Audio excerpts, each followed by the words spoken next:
I don't know why the president felt the need to tweet on this subject at all. You know, when you argue with a fool, you just prove there are two. 24 people die in these concentration camps that Trump has established on our border. And what they want to do is politicize it, warp it, turn it into a controversy about words, instead of turning it into a controversy about why kids are dying on a border with U.S. They think that Democrats, like Congresswoman Ocasio-Cortez, have chosen to become what my son would call utter nutters. I mean, you think about it, and think about what the Congresswoman stands for. Senator John Neely Kennedy just dropped the hammer on AOC and her progressive allies in a scorching takedown that's stirring chatter all over D.C. The Louisiana lawmaker didn't hold back, unloading on the far-left faction of the DNC that acts like they can't stand the nation they're supposed to represent. His message was simple: if you think America's so awful, don't let the door hit you on the way out. It was sharp, it was savage, and it was classic Kennedy. We've got the top clips ready to roll, so hit that subscribe button and let's dive in. I don't know why the president felt the need to tweet on this subject at all. You know, when you argue with a fool, you just prove there are two.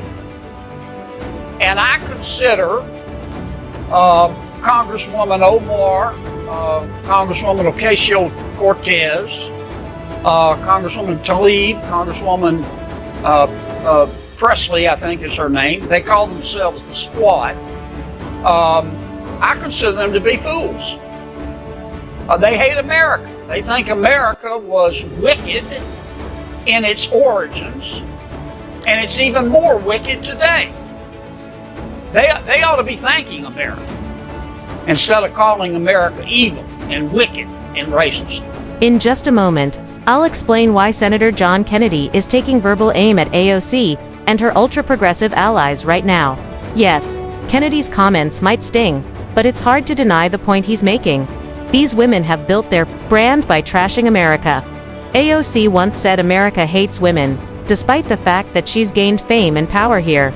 And just recently, she quietly watched as a protester draped a Palestinian flag over the U.S. flag. No objection, no comment. Ilhan Omar dismissed 9/11s as some people did something, minimizing a national tragedy.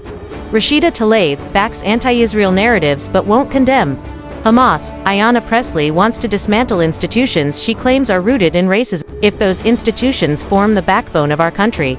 So when Kennedy says they despise America, it's not hyperbole, it's just the truth. Most won't say out loud.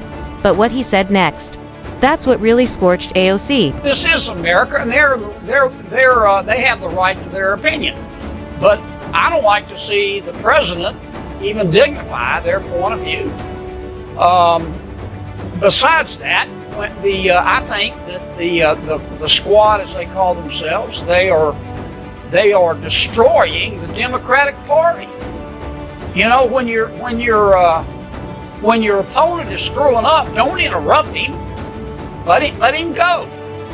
I mean, just looking at this from a political standpoint, if I didn't know better, I would think the members of the Squad were GOP players. Yet again, Senator John Kennedy hits the target.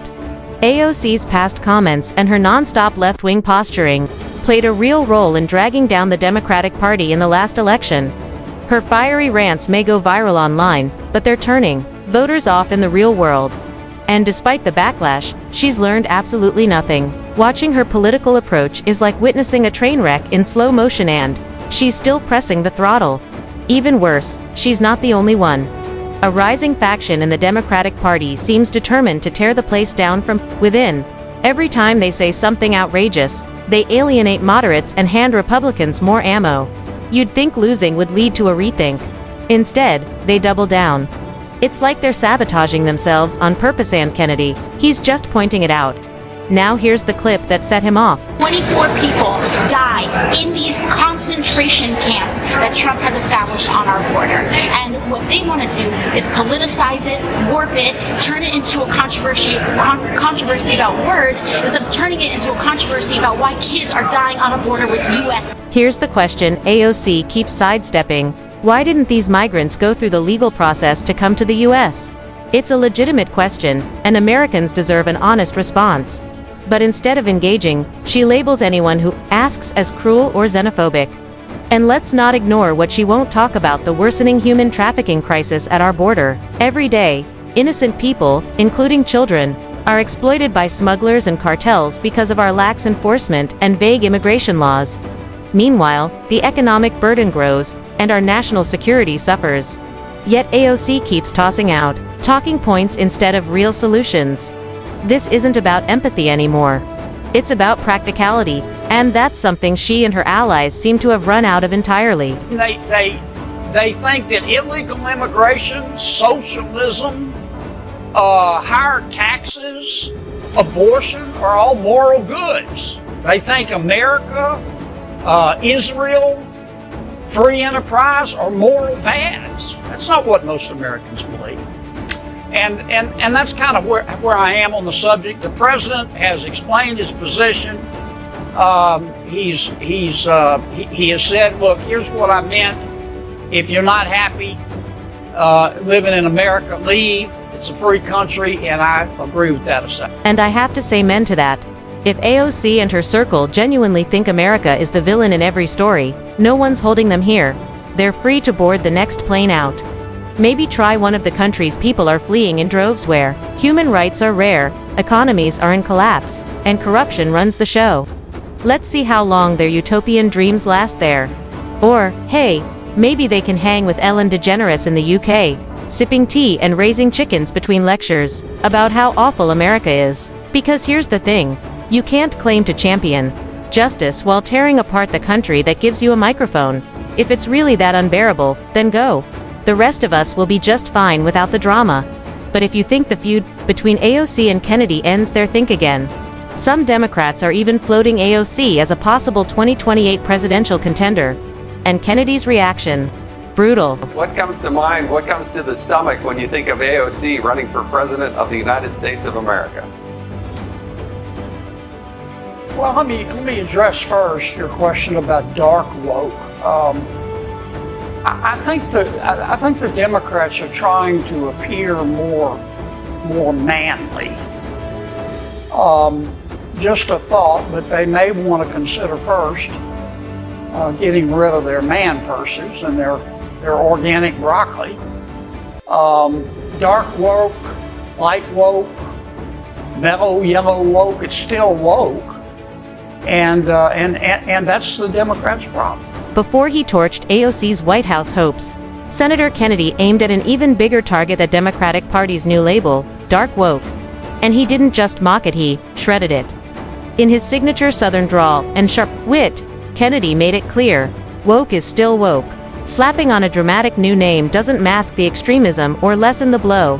And he's right. Whether you call it woke, dark woke, or super social justice mode, the results are the same: emotion over facts, division over unity, and outrage over dialogue. It silences debate, censors thought, and punishes disagreement. Now Democrats are trying to repackage it like it's just a marketing issue. But Kennedy saw through the nonsense and called it what it is: pure political poison. Americans believe that Republicans aren't perfect, but they think the other side's crazy. They think that Democrats, like Congresswoman Ocasio-Cortez, have chosen to become what my son would call utter nutters.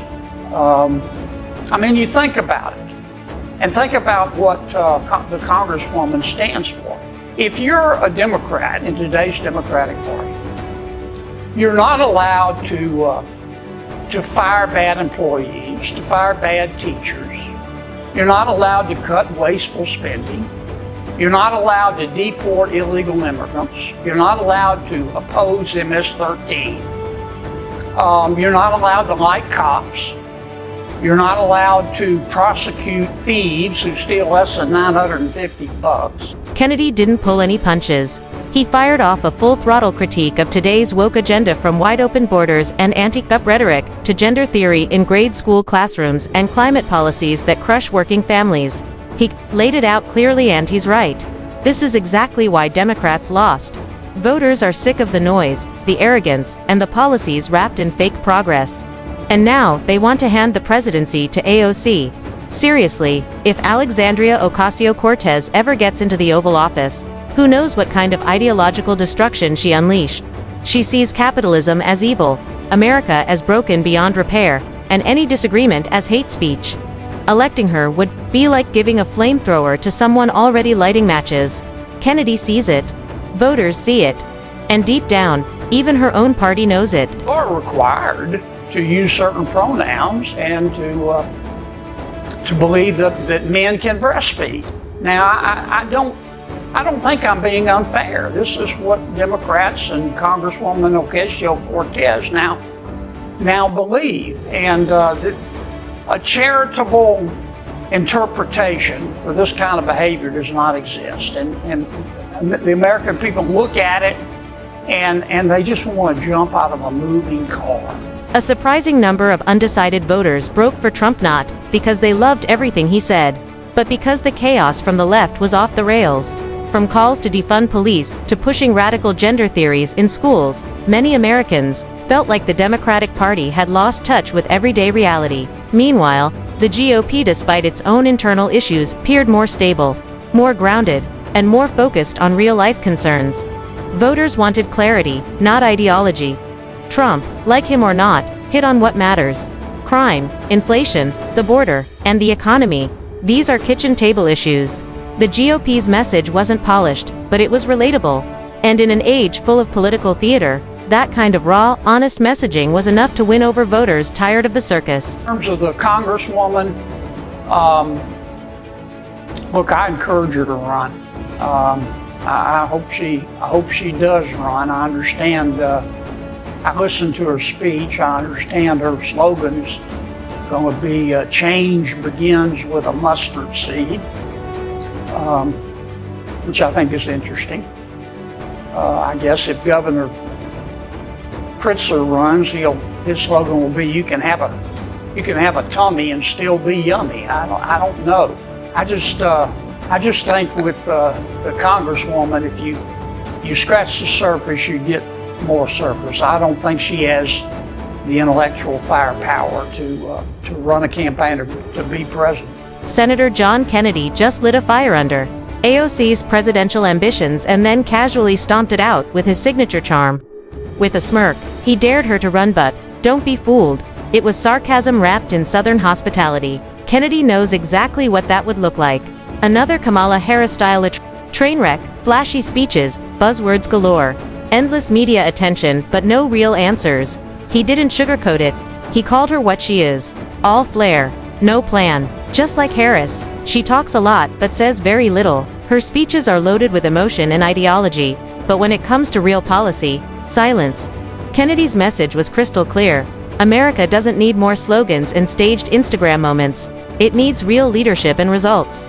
If AOC runs, she thrilled the far left, but for the rest of the country, it's a hard pass. And that wraps up today's segments. Mash that like button and subscribe for more. See you in the next one.